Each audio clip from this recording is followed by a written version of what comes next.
நம்ம கார்த்தி ரேவதி கதையில் இப்போது என்ன நடந்துச்சுன்னு பார்க்கலாம் வாங்க. வீடியோக்குள்ளே போகிறதுக்கு முன்னாடி இந்த வீடியோ உங்களுக்கு பிடிச்சிருந்தா லைக் பண்ணிவிட்டு பாருங்கள். இந்த சேனலை சப்ஸ்கிரைப் பண்ணிக்கோங்க. அப்போது தான் அடுத்தடுத்து போடக்கூடிய வீடியோஸ் எல்லாம் உங்களுக்கு நோட்டிஃபிகேஷனில் வரும். எங்களுக்கும் அடுத்தடுத்து வீடியோஸ் போடுறதுக்கு இன்ட்ரெஸ்டிங்காக இருக்கும். சரி வாங்க, இப்போது என்ன நடந்துச்சுன்னு பார்க்கலாம். சிவனாண்டி நம்ம கார்த்திக்கோட கம்பெனியில் போய் நின்றுட்டுருக்காரு. நிற்கும் பொழுது நம்ம கார்த்திக் தான் வந்துட்டு இந்த கம்பெனியுடைய முதலாளி அப்படிங்கிற விஷயத்த தெரிஞ்சுக்கிறாரு. தெரிஞ்சுக்கிட்ட சிவனாண்டி என்ன நினைக்கிறாருன்னா, அப்போது இந்த 2 குடும்பத்தையும் ஒன்று சேர்க்கறதுக்காக தான் இவன் டிரைவர் வேஷம் போட்டு அவனோட பேரையும் மாற்றி வச்சுக்கிட்டு சாமுண்டீஸ்வரியுடைய வீட்டுக்குள்ளே சேர்ந்துருக்கானா. இது தெரியாமல் சாமுண்டீஸ்வரி அவளோட பொண்ணையும் கொடுத்து இப்படி ஏமாந்து நிற்கிறாளே, இதெல்லாம் நமக்கு ஒரு வகையில் நல்லது தான் அப்படின்னு நினச்சி சந்தோஷப்பட்டுட்டு நிற்கிறாங்க. அப்போது சிவனாண்டியுடைய ஃப்ரெண்டு கேட்குறாங்க, என்ன சிவனாண்டி போகலாமா அப்படின்னு சொல்லிட்டு. போகலாம் அப்படின்னு சொல்லிட்டு அங்கேருந்து நேராக கிளம்புறாங்க. கிளம்பி நேராக வீட்டுக்கு வராங்க சிவனாண்டி. வீட்டுக்கு வந்ததுமே சந்திராவுக்கு கால் பண்ணுறாங்க. அப்போது சந்திரா, உங்ககிட்ட ஒரு முக்கியமான விஷயம் சொல்லணும், உடனே கிளம்பி வீட்டுக்கு வா அப்படின்னு சொல்கிறாங்க. என்னங்க, எப்பயும் நைட் டைமில் தானே ஃபோன் பண்ணுவீங்க, இப்போ என்ன இந்த நேரத்தில் கால் பண்ணியிருக்கீங்க, இங்கே வீட்டில் அக்கா எல்லாருமே இருக்காங்க அப்படின்னு சொல்கிறாங்க. இதோ பாரு சந்திரா, நான் சொல்ல போகிறது ரொம்ப முக்கியமான விஷயம், அதனால் நீ உடனே கிளம்பி வா அப்படின்னு சொல்லி சிவனாண்டி கூப்பிட்றாரு. அப்போது சந்திரா என்ன செய்கிறாங்கன்னா, ஏதோ முக்கியமான விஷயம் பேசணும்னு சொல்லியிருக்காரு, அதனால் போயிட்டு என்ன ஏதுன்னு கேட்டுட்டு வரலாம் அப்படின்னு சொல்லிட்டு அங்கேருந்து கிளம்புறாங்க. அப்போது சாமுண்டீஸ்வரி கேட்குறாங்க, என்ன சந்திரா வெளியில் கிளம்பிட்டியா அப்படின்னு சொல்லிட்டு. ஆமாக்கா, ஒரு சின்ன வேலை இருக்குது, அதனால் நான் வெளில போயிட்டு வரேன் அப்படின்னு சொல்கிறாங்க. ஓ அப்படியா, சரி சரி அப்படின்னு சொல்கிறாங்க. சந்திரா வந்துட்டு நேராக சிவனாண்டி வீட்டுக்கு தான் போகிறாங்க. அப்போது சிவனாண்டி சந்திராவுக்காக காத்துக்கிட்டு இருக்காரு. சந்திரா வந்துட்டியா, இங்கே வா அப்படின்னு சொல்லி சந்தோஷமாக கூப்பிட்றாரு. என்னங்க, என்றைக்குமே இல்லாத அளவுக்கு இன்றைக்கி ரொம்ப சந்தோஷமாக இருக்கீங்களே, அப்படி என்ன விஷயம் நடந்தது அப்படின்னு கேட்குறாங்க. நடந்த விஷயத்த கேட்டால் நீயே ரொம்ப சந்தோஷப்படுவ, எல்லாமே நமக்கு சாதகமான விஷயந்தான். உங்கள் அக்கா வந்துட்டு ரேவதியை ஒருத்தனுக்கு கட்டி கொடுத்துருக்கால, அந்த டிரைவர், அவனை எப்படியாவது வீட்டை விட்டு துரத்தணுன்னு நம்ம எவ்வளவு முயற்சிகள் பண்ணோம். அதுக்கு எல்லாத்துக்கும் இப்போ நமக்கு ஒரு நல்ல சூப்பரான ஒரு விஷயம் கிடச்சிருக்கு அப்படின்னு சொல்கிறாங்க. என்னங்க, சுற்றி வளைச்சி பேசாமல் எதாக இருந்தாலும் நேரடியாகவே சொல்லுங்கள் அப்படின்னு கேட்குறாங்க சந்திரா.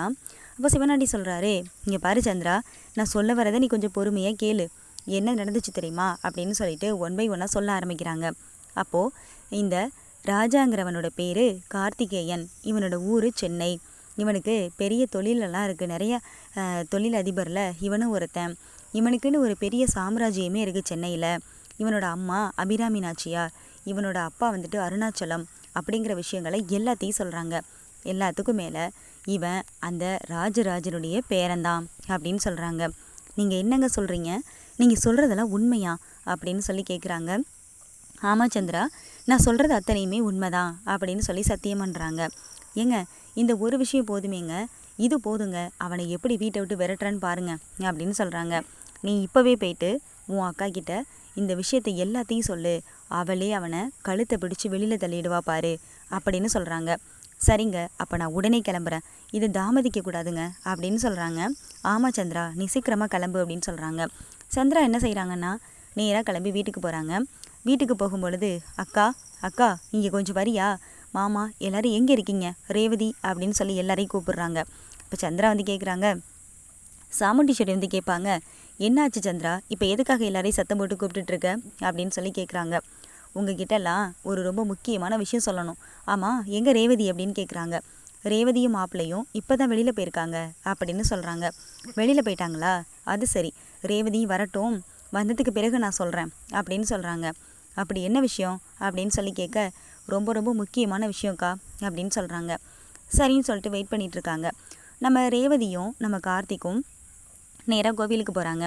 ரேவதி வந்துட்டு வெளிநாடு போகிறதுக்காக கார்த்திக் கோவிலுக்கு கூட்டிகிட்டு போகிறாரு. கூட்டிகிட்டு போயிட்டு அங்கே சாமி கும்பிட்றாங்க. சாமி கும்பிட்ட உடனே நம்ம ரேவதி வந்துட்டு கார்த்திக்கோடைய அம்மாவை பார்க்குறாங்க. அப்போது கார்த்திக் வந்துட்டு அவங்க அம்மாவை பார்த்து, அம்மா இங்கே எங்கம்மா நீங்கள் அப்படின்னு கேட்க, கோவிலுக்கு வந்தேன்ப்பா, நல்லா இருக்கீங்களா அப்படின்னு சொல்லி கேட்க, நாங்கள் நல்லா இருக்கோம்மா, நீங்கள் எப்படி இருக்கீங்க, வாங்க உங்களை வீட்டில் ட்ராப் பண்ணுறேன் அப்படின்னு சொல்லி கூப்பிட்றாங்க. இல்லைப்பா பரவாயில்ல இருக்கட்டும், நான் போய்க்கிறேன் அப்படின்னு சொல்கிறாங்க. அப்போ உடனே கார்த்தி, உன்னை பார்த்து ஒரு முக்கியமான விஷயத்த சொல்லிட்டு போகலான்னு தான்ப்பா நான் இங்கே வந்தேன் அப்படின்னு சொல்கிறாங்க. அப்படியா, என்னம்மா விஷயம் சொல்லுங்க அப்படின்னு கேட்குறாரு கார்த்தி.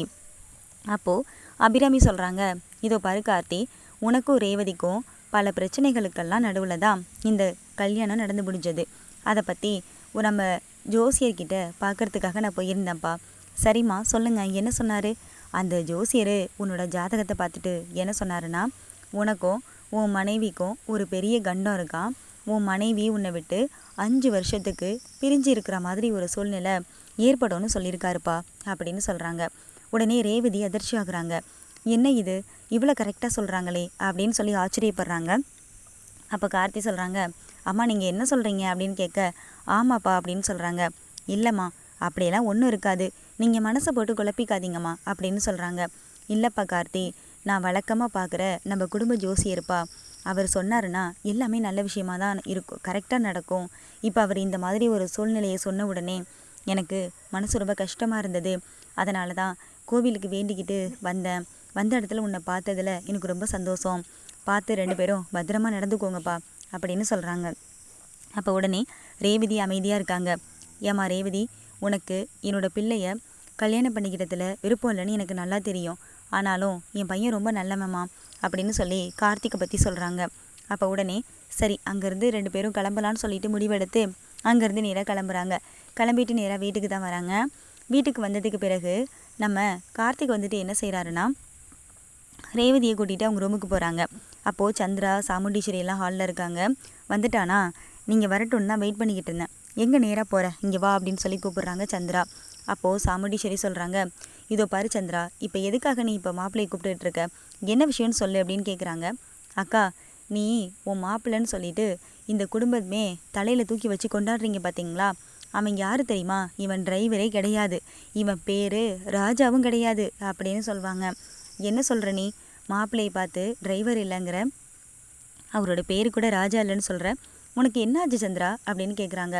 ஆமாக்கா, நான் சொல்கிறதெல்லாம் அத்தனையும் உண்மை, ஆனால் நீ நம்ப போகிறதில்ல நான் சொல்கிறத அப்படின்னு சொல்கிறாங்க. முதல்ல நீ என்னன்னு சொல்லு, அதுக்கப்புறமா நீ சொல்கிறத நான் நம்புறதுன்னு பார்க்குறேன் அப்படின்னு சொல்கிறாங்க. அப்போ உடனே என்ன செய்கிறாங்கன்னா, இங்கே பாருக்கா, இவன் யார் தெரியுமா, இவனோட பேர் கார்த்திக், இவனுக்கு சென்னையில் ஒரு பெரிய கம்பெனியே இருக்குது, இவன் வேறு யாரும் இல்லைக்கா, அந்த ராஜா சேதுபதியுடைய பேரன் தான் இவன் அப்படின்னு சொல்கிறாங்க. சந்திரா கொஞ்சம் அமைதியாக இருக்கியா, மாப்பிள்ளையை பார்த்து என்ன பேசிகிட்டு இருக்க நீ அப்படின்னு சொல்லி கேட்குறாங்க. ஆமாக்கா, நான் எதை சொன்னாலும் நீ நம்ப மாட்ட, நான் சொல்லும் போதெல்லாம் நீ ஏதாவது ஒரு விஷயத்த சொல்லி என் வாய் அடைச்சிட்ற, ஆனால் உண்மை அது கிடையாது, நீ தான் இவனை நம்பி ஏமாந்துக்கிட்டு இருக்கக்கா அப்படின்னு சொல்கிறாங்க. இதோ பாரு சந்திரா, நீ சொல்கிறதெல்லாம் என்னால் நம்ப முடியாது அப்படின்னு சொல்கிறாங்க. அப்போ உடனே சந்திரா சொல்கிறாங்க, உன்னால் நம்ப முடியாதுல்ல, சரி உன்னால் நம்ப முடியாதுன்னா அவங்கிட்டே கேளு அப்படின்னு சொல்கிறாங்க. அப்போ உடனே கார்த்திக் வந்துட்டு அமைதியாக இருக்கார். அப்போ உடனே ராஜராஜன் என்ன செய்கிறாருன்னா, இதோ பாரு சந்திரா, உனக்கு ஆரம்பத்துலேருந்தே மாப்பிள்ளையே பிடிக்கலை, அதனால தான் நீ இப்படி ஒன்று ஒன்றா சொல்லிக்கிட்டு இருக்க, கொஞ்சம் நேரம் அமைதியாக தான் இருவேன், உன்னை யார் இப்போ இதெல்லாம் கேட்டது அப்படின்னு சொல்லி கேட்க, ஏன் மாமா எதுக்காக நீங்கள் என் வாய் அடைக்கிறீங்க, எனக்கு என்னமோ நீங்கள் என்னை அமைதியாக இருக்க சொல்கிறத பார்த்தா எனக்கு இதில் ஏற்கனவே உங்களுக்கும் இந்த விஷயத்தை பற்றி தெரிஞ்சிருக்குமோன்னு எனக்கு டவுட்டாக இருக்குது அப்படின்னு சொல்கிறாங்க. என்ன சந்திராணி, மாப்பிள்ளையை குறை சொன்னது போக இப்போ என்னையவே குறை சொல்ல ஆரம்பிச்சிட்டியா அப்படின்னு கேட்குறாங்க. இல்லை மாமா, ஆரம்பத்துலேருந்தே இவன் இந்த வீட்டுக்குள்ளே வந்ததுலேருந்தே உங்களை மாமா மாமான்னு கூப்பிட்டப்பயே எனக்கு சந்தேகம் வந்துச்சு, இப்போ என்னென்னா அவனை பற்றி எது சொன்னாலும் நீங்கள் சப்போர்ட் பண்ணுறீங்க, எனக்கு உங்கள் மேலேயும் சந்தேகமாக தான் இருக்குது அப்படின்னு சொல்கிறாங்க. சந்திரா, என்ன நீ பண்ணிக்கிட்டு இருக்க, என் வீட்டுக்காரரையும் பற்றி நீ சந்தேகப்படுவியா அப்படின்னு சொல்லி சாமுண்டீஸ்வரி கேட்குறாங்க. அக்கா, உனக்கு நான் சொன்னதுலேயும் விருப்பம் கிடையாது, நீ வந்துட்டு எதையுமே நம்பலை அப்படின்னா உன்னை நான் நேர்லேயே கூட்டிகிட்டு போயிட்டு எல்லா விஷயத்தையும் காமிக்கிறேன், வா என் கூட அப்படின்னு சொல்லிட்டு அங்கேருந்து நேராக கிளம்புறாங்க. அப்போது நம்ம கார்த்தி சொல்கிறாங்க, கார்த்தி அமைதியாக இருக்காங்க. அப்போ சாமுண்டீஸ்வரி கேட்குறாங்க, என்ன மாப்பிள்ள இவ உங்களை பற்றி எது சொல்லிக்கிட்டு இருக்கா, நீங்கள் அமைதியாக இருக்கீங்க அப்படின்னு கேட்குறாங்க. அத்தைக்கு என்னை ஆரம்பத்துலேருந்தே பிடிக்காது, அதனால தான் அத்தை நான் சைலண்டாக இருந்துட்டேன் அப்படின்னு சொல்கிறாங்க. உடனே என்ன செய்கிறாங்கன்னா, நம்ம ரேவதி இதெல்லாம் கேட்டுட்டு செம்மையாக ஷாக் ஆகி போய் நின்றுக்கிட்டு இருக்காங்க. நம்ம சாமுண்டீஸ்வரி சந்திரா 2 பேரும் கிளம்பி சென்னை போகிறதுக்காக வெளியில் போகிறாங்க. அப்போ மயில்வாகனம் சொல்கிறாங்க, என்ன மாமா இது, சின்ன அத்தைக்கு விஷயமெல்லாம் தெரிஞ்சிருச்சு போலையே, போகிற ஸ்பீடை பார்த்தா அங்கே போயிட்டு நம்ம கார்த்தி யாருங்கிறத கண்டுபிடிச்சி சாமுண்டீஸ்வரி அத்தைக்கிட்ட சொல்லிடுவாங்க போல இருக்கே அப்படின்னு நினச்சிட்டு இருக்காங்க. நேராக என்ன செய்கிறாங்கன்னா, அந்த கம்பெனிக்கு தான் சிவனாண்டி சொன்ன அந்த கம்பெனிக்கு கூட்டிகிட்டு போகிறாங்க நம்ம சாமுண்டீஸ்வரியை. அங்கே போய் பார்க்கும் பொழுது அந்த சிவனாண்டி பார்த்த அந்த ஃபோட்டோஸ் எல்லாம் அங்கே எதுவுமே இல்லை. ஏன்னா இவங்க அங்கே வரப்போகிற விஷயம் தெரிஞ்சு நம்ம கார்த்திக் வந்துட்டு அவங்க அண்ணாக்களுக்கு இன்ஃபார்ம் பண்ணி அங்கே இருக்கிற ஃபோட்டோஸ் எல்லாம் எடுத்துகிட்டு வேற ஒரு ஃபோட்டோவை மாற்றி வச்சுருக்காங்க. அப்போ உடனே கூட்டிகிட்டு வந்துட்டு, அக்கா வாக்கா வா, வந்து பாரு, நல்லா பாரு அப்படின்னு சொல்கிறாங்க. அப்போ சாமுண்டீஸ்வரி கேட்குறாங்க, என்ன பார்க்க சொல்கிற நீ அப்படின்னு கேட்குறாங்க. இங்கே பாரு, நிச்சயமாக இங்கே அவனுடைய ஃபோட்டோ இருக்கும் பாரு, இது அவனுடைய கம்பெனி அப்படின்னு சொல்கிறாங்க. இதோ பாரு சந்திரா, இங்கே அந்த மாதிரி ஒரு ஃபோட்டோ கூட இல்லையே, நீ எதை பார்த்துட்டு இப்படிலாம் சொல்கிற? இல்லைக்கா, எனக்கு நல்லா தெரியும் இது அவனுடைய கம்பெனி தான், நீ வேணா இரு, நான் போயிட்டு கேட்குறேன் அப்படின்னு சொல்லிட்டு இந்த கம்பெனியோட முதலாளியோட பேர் என்னன்னு கேட்குறாங்க. அவங்க பேரை மாற்றி சொல்கிறாங்க.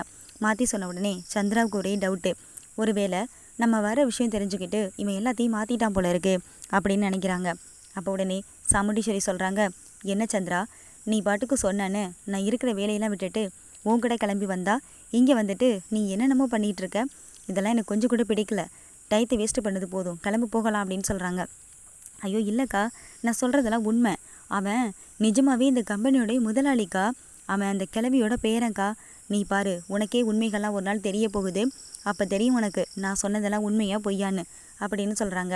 இதோ பாரு சந்திரா, முதல்ல என் கூட கிளம்புறியா அப்படின்னு சொல்லி கேட்டுட்டு அங்கேருந்து கூட்டிகிட்டு வராங்க. அப்போது நம்ம சந்திரா வந்துட்டு செம்மையாக ஒரு டென்ஷனில் இருக்காங்க. நம்ம நினச்சது ஒன்று, ஆனால் இங்கே நடந்தது ஒன்றா மாறிடுச்சே, இதுக்கெல்லாம் என்ன காரணமாக இருக்கும், நம்ம இதுக்கெல்லாம் காரணத்தை தெரிஞ்சுக்காம விடக்கூடாது அப்படின்னு சொல்லிட்டு நினச்சிட்டு வந்துட்டுருக்காங்க. இங்கே என்ன நடக்குதுன்னா, நம்ம ரேவதி வந்துட்டு ஆஸ்திரேலியா போகிறதுக்காக எல்லா திங்ஸையுமே பேக் பண்ணி ரெடி பண்ணி வச்சுட்டாங்க. அப்போ நம்ம கார்த்திக் வந்துட்டு நேராக ஒரு ஜுவல்லரி ஷாப்புக்கு போகிறாங்க. அங்கே போயிட்டு நம்ம ரேவதிக்காக ஒரு அழகான தங்க மோதிரத்தை ஒன்று வாங்குறாங்க. வாங்கிட்டு அங்கேருந்து வராங்க. வரும்பொழுது ரேவதி எல்லாத்தையும் ரெடியாக எடுத்து பேக் பண்ணி வச்சுருக்காங்க. அப்போ ரேவதியை பார்த்து கேட்குறாங்க, என்ன உனக்கு தேவையான திங்ஸ் எல்லாத்தையுமே ரெடி பண்ணி வச்சுட்டியா அப்படின்னு கேட்குறாங்க. எல்லாமே நான் ரெடி பண்ணி வச்சுட்டேன் அப்படின்னு சொல்கிறாங்க.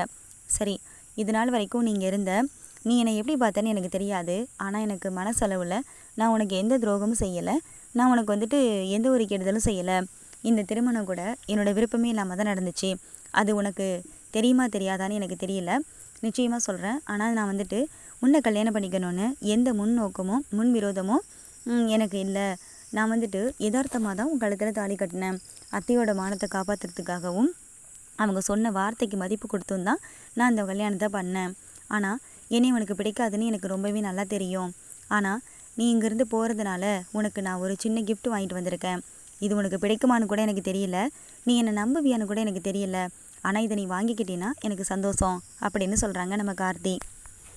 அப்போ உடனே ரேவதி சொல்கிறாங்க, இல்லை முன்னாடி இருந்த மாதிரி நான் உன்னை சந்தேகப்படவும் இல்லை, நான் உன்னை இப்போ எதுவும் நினைக்கல அப்படின்னு சொல்கிறாங்க. நீ கூட நான் வாங்கிக்கிறேன் அப்படின்னு சொல்லுவாங்க நம்ம ரேவதி. உடனே நம்ம கார்த்தி வந்துட்டு அந்த மோதிரத்தை எடுத்து கொடுக்குறாங்க. அதை நம்ம ரேவதி வாங்கி பார்க்குறாங்க. பார்க்கும் பொழுது ரேவதிக்கு ரொம்ப பிடிச்சிருக்கு, மோதிரம் ரொம்ப அழகாக இருக்குது அப்படின்னு சொல்கிறாங்க. சரி, என்னோட சார்பாக இதை வச்சுக்கோ, உனக்கு பிடிச்சிருந்தா நீ போட்டுக்கலாம் அப்படின்னு சொல்கிறாங்க. சரி அப்படின்னு சொல்லிட்டு ரேவதி இந்த மோதிரத்தை கையில் போட்டுக்கிறாங்க. அந்த நேரம் பார்த்து சாமுண்டீஸ்வரியும் சந்திராவும் நேராக வீட்டுக்கு வராங்க. வரும்பொழுது மயில் வாகனமும் நம்ம ராஜராஜனும் சரியான ஒரு குழப்பத்திலேயே நிற்கிறாங்க. என்னன்னா, அங்கே வேற சின்னத்தை வந்துட்டு சாமுண்டீஸ்வரத்தையே கூட்டிகிட்டு போயிருக்காங்களே மாமா, எல்லா உண்மையும் தெரிஞ்சிருச்சுன்னா கார்த்தியை இந்த வீட்டை விட்டே அத்தை அனுப்பிடுவாங்க, இப்போ என்ன செய்கிறது மாமா அப்படின்னு சொல்லி 2 பேரும் பேசிகிட்டு இருப்பாங்க. அதான் மாப்பிள்ள எனக்கு ஒன்றும் தெரியலைன்னு சொல்லிட்டு இருப்பாங்க. அந்த நேரத்தில் சாமுண்டீஸ்வரி கோவமாக வீட்டுக்குள்ளே வரதை பார்க்குறாங்க.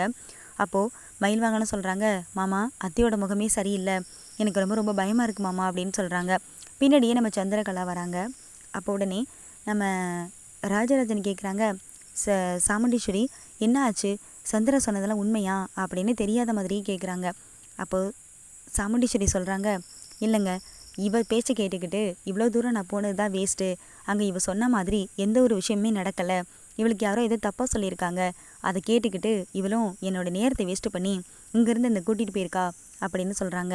அப்பா அப்படின்னு சொல்லிட்டு ரிலீஃப் ஆகுறாங்க ராஜராஜனும் மயில் வாகனமும். உடனே மாப்பிள்ளைன்னு கார்த்தியை கூப்பிட்றாங்க. அத்தை கூப்பிட்றாங்க அப்படின்னு சொல்கிறாங்க. சரி நீ போ அப்படின்னு சொல்கிறாங்க. உடனே கார்த்தி வெளியில் வராங்க. என்னாச்சு அத்தை அப்படின்னு கேட்குறாங்க. மாப்பிள்ளை நான் மன்னிச்சிடுங்க, இவ சொன்ன விஷயத்தை நம்பி நானும் ஒரு நிமிஷம் உங்களை தப்பாக நினச்சிட்டேன், நான் அங்கேருந்து போய் பார்த்தேன், ஆனால் இவ சொன்ன மாதிரி எதுவுமே அங்கே நடக்கலை, நீங்கள் எப்படியாப்பட்டவர்னு எனக்கு தெரியுமாப்பிள்ள, நான் உங்களை நம்புகிறேன் அப்படின்னு சொல்கிறாங்க. நம்ம கார்த்தி அமைதியாக இருக்காங்க. அத்தை நம்ம மேலே இவ்வளோ நம்பிக்கை வச்சுருக்காங்களே, ஆனால் இந்த விஷயமெல்லாம் உண்மைன்னு ஒரு நாள் அவங்களுக்கு கண்டிப்பாக தெரிய வரும், அப்போ அவங்க எப்படி ரியாக்ஷன் பண்ண போகிறாங்கன்னு தெரியலையே அப்படின்னு நினச்சி நம்ம கார்த்தி ஒரு பக்கம் வந்துட்டு ஃபீல் பண்ணுற மாதிரி தான் காமிக்கிறாங்க. நம்ம ரேவதி என்ன செய்கிறாங்கன்னா, வெளிநாட்டுக்கு போகிறதுக்கான தேவைப்பட்ட திங்ஸ் எல்லாத்தையும் எடுத்து வச்சுருக்காங்க. நம்ம எப்படி இப்போ அம்மாக்கிட்டேயும் குடும்பத்தில் இருக்க ஆட்கள்கிட்டையும் சொல்லிவிட்டு நம்ம இங்கேருந்து கிளம்புறது அப்படின்னு தெரியாமல் ரேவதி வந்துட்டு ஒரு குழப்பத்தோடையே இருக்காங்க. அந்த நேரத்தில் ரேவதி கார்த்திக் கொடுத்து அந்த மோதிரத்தை எடுத்து பார்க்குறாங்க. பார்க்கும் பொழுது ரேவதிக்கே அது ரொம்ப பிடிச்சிருக்கு, ரொம்பவும் அழகாக இருக்குது. அதை பார்த்துக்கிட்டே நம்ம கார்த்திக் மேலே எந்த விதமான தப்பும் இல்லைங்கிறதையும் ரேவதியோட மனசுக்குள்ளே கொஞ்சம் கொஞ்சமாக அதை வந்துட்டு உணர ஆரம்பிக்கிறாங்க. கூடிய சீக்கிரமாகவே அந்த மகேஷுக்கும் மாயாவுக்கும் இருக்க அந்த தவறான உறவை பற்றி ரேவதிக்கு இன்னும் நல்லா ஸ்ட்ராங்காக தெரிய வரணும். அதுக்கு பிறகு நம்ம கார்த்திகோட சேர்ந்து ரேவதி அவங்களோட லைஃப்பை சூப்பராக ஜாலியாக என்ஜாய் பண்ணணும் அப்படின்னு நினைக்கிறவங்க மறக்காமல் வீடியோக்கு ஒரு லைக் பண்ணிவிட்டு போங்க. உங்கள் கருத்து என்னங்கிறத கமெண்ட்டில் சொல்லுங்கள். ஸோ அடுத்து என்ன நடக்குங்கிறத நெக்ஸ்ட்டு வரப்போகிற வீடியோவில் பார்த்து நம்ம தெரிஞ்சுக்கலாம். இந்த வீடியோ உங்களுக்கு பிடிச்சிருந்தா லைக் பண்ணுங்கள், கமெண்ட் பண்ணுங்கள், ஷேர் பண்ணுங்கள். ரொம்ப பிடிச்சிருந்துச்சுன்னா நம்ம சேனலை சப்ஸ்கிரைப் பண்ணி எனக்கு உங்களுடைய ஆதரவையும் அண்ட் சப்போர்ட்டையும் தாங்க. இந்த வீடியோவை இது வரைக்கும் ஸ்கிப் பண்ணாமல் ஃபுல்லாக பார்த்தவங்களுக்கு ரொம்ப ரொம்ப நன்றிங்க. தேங்க்ஸ் ஃபார் வாட்சிங் மை டியர் ஃப்ரெண்ட்ஸ்.